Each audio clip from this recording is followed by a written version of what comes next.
Teman-teman guru BK dan praktisi pendidikan dimanapun berada, kita ketemu lagi dalam materi keterampilan proses konseling. Kita akan membahas keterampilan yang ke-6 ya. Setelah tadi pagi kita membahas materi keterampilan yang ke-5 dalam proses konseling. Tadi kita membahas keterampilan polaritas, sekarang kita akan membahas keterampilan parafrase dan refleksi. Teman-teman semuanya, seperti kita ketahui bahwa tugas utama kita sebagai seorang konselor sekolah atau guru BK ketika menghadapi anak yang curhat adalah menjadi good listener. Kita mempertajam daya dengar kita memperkuat daya analisis kita, apa konten-konten yang disampaikan pada anak. Jangan sampai apa yang disampaikan oleh anak itu kita meleset. Saya ulang, apa yang disampaikan anak itu kita meleset memahaminya. Pasti anak itu seperti gambar ini menyampaikannya sedemikian berbelit-belit itu kan, sedemikian berputar-putar karena dia dalam keadaan unstabil emosional. Dia dalam keadaan panik, stres dan tidak bisa memulai harus dari manakah mengutarakannya. Namun bagi kita seorang guru BK yang sudah hebat dalam melakukan tindakan atau layanan konseling individu, maka kita bisa mengurai benang kusut yang disampaikan konseling tadi. Hal-hal yang disampaikan dengan sedemikian belibet, hal-hal yang disampaikan dengan sedemikian muter-muter itu kan. Kita mampu mensarikan, kita mampu mengambil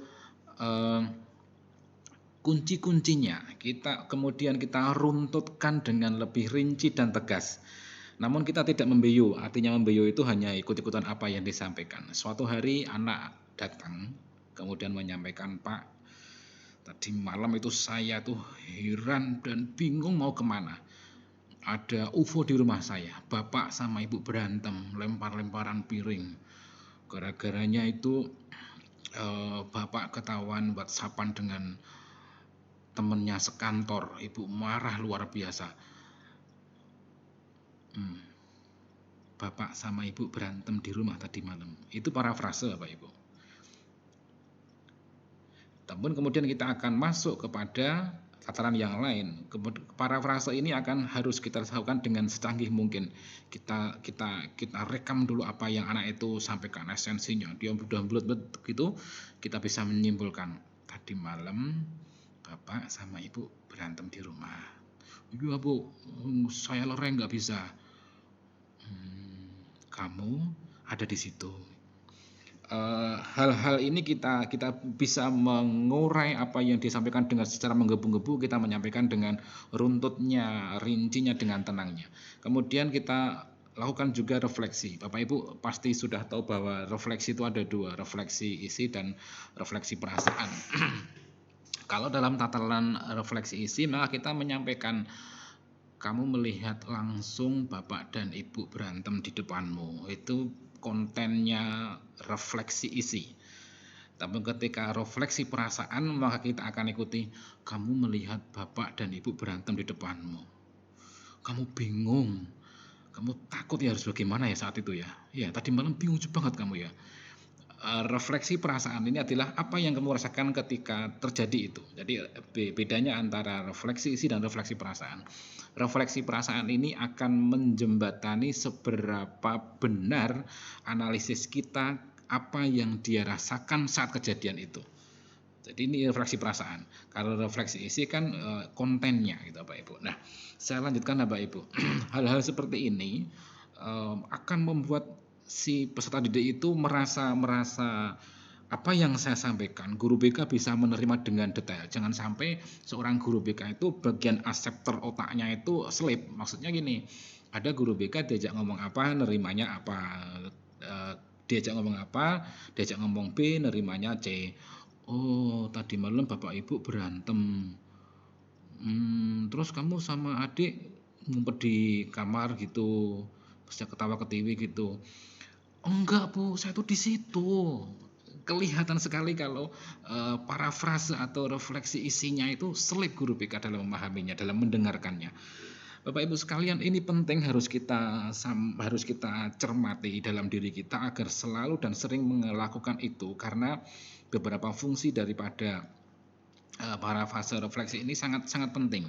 Yang pertama, agar supaya tidak terjadi perbedaan pemaknaan. Saya sampaikan, apa yang disampaikan peserta didik itu kita terima dengan luar biasa cermat, detail, jangan sampai ada yang tercecer, kemudian kita simpulkan, kita sampaikan, oh, tadi malam ini yang kamu hadapi. Tadi malam ini yang kamu rasakan. Ini sudah lengkap para fase refleksi isi dan refleksi perasaan Bapak Ibu. Begitu anak itu, iya Bu, berarti apa yang kita tangkap itu benar. Tapi begitu anak itu, enggak Bu, gini loh Bu, berarti apa yang kita tangkap itu selip. Gitu Bapak Ibu.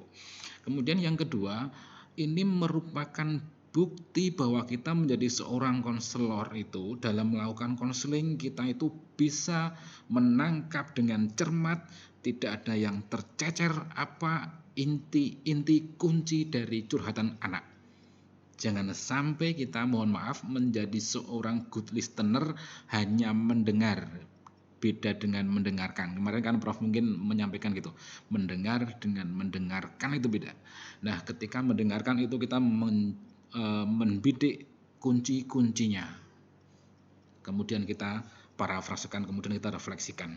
Nah, yang terakhir, membantu peserta didik untuk menelaah dengan lebih jernih atas apa yang dia curhatkan. Kemudian yang dia curhatkan itu mungkin berbulat-bulat gitu kan, tidak terurai dengan bagus. Namun begitu kita menyampaikan versi kita atas apa yang kita dengarkan, kita cross check juga dengan refleksi sampai di refleksi perasaan, maka siswa tadi atau peserta didik tadi akan menemukan, iya masalahku seperti ini. Guru BK bisa menangkap dan guru BK bahkan bisa tahu posisi emosionalku, perasaanku, pikiranku tadi malam waktu peristiwa itu. Bapak Ibu sekalian, parafrase dan refleksi ini adalah sesuatu hal yang penting dan saya yakin Bapak Ibu sudah sangat cakap dalam melakukannya. Saya hanya berusaha untuk merefleksi, mempertajam, memperuncing apa yang sudah kita miliki dalam kompetensi kita sebagai seorang konselor di sekolah. Kita lanjutkan nanti siang di materi selanjutnya.